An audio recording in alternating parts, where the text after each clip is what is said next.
Rome সম্রাট টিবেরিয়াস সিজারের রাজত্বের 15 বছরের সময় ইহুদিয়া প্রদেশের প্রধান শাসনকর্তা ছিলেন পন্তীয় পিলাত এবং হেরোদ ছিলেন গালিলের শাসনকর্তা।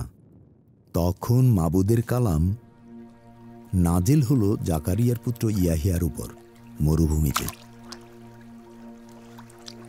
আমি মরুভূমির সেই কণ্ঠস্বর চিৎকার করে বলছি, তোমরা মাবুদের পথ প্রস্তুত করো এবং তার সমস্ত পথ সোজা করো। উপত্যকাগুলো ভরা হবে, সমস্ত পাহাড় পর্বত সমান করা হবে, বাঁকা পথ সোজা করা হবে, অসমান রাস্তা সমান করা হবে। সমস্ত মানুষেরা মাবুদের নাজাত দেখতে পাবে। এই যে সাপের বংশধরেরা, আসন্ন ক্রোধ থেকে বাঁচার জন্য কে তোমাদের সতর্ক করছে?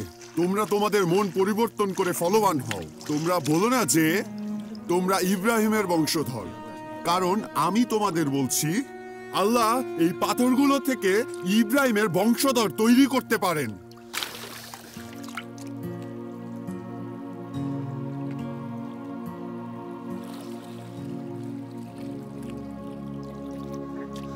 গাছের গোড়াতে কুড়াল লাগানোই আছে।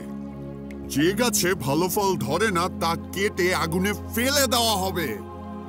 আমি তোমাদের পানিতে তরিকাবন্দি দিচ্ছি, কিন্তু আমার পরে যিনি আসছেন তিনি আমার চেয়েও শক্তিশালী, এমনকি আমি তার জুতার ফিতা খুলবারও যোগ্য নই।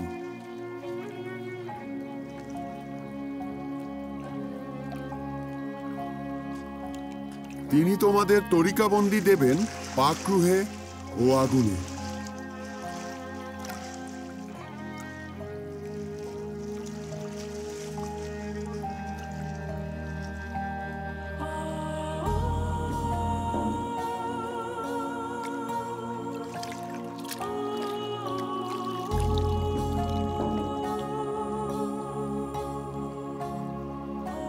পাকরুহ তার উপরে নেমে আসলেন একটি কবুতরের মতো, এবং বেহেশত থেকে একটি স্বর বলল,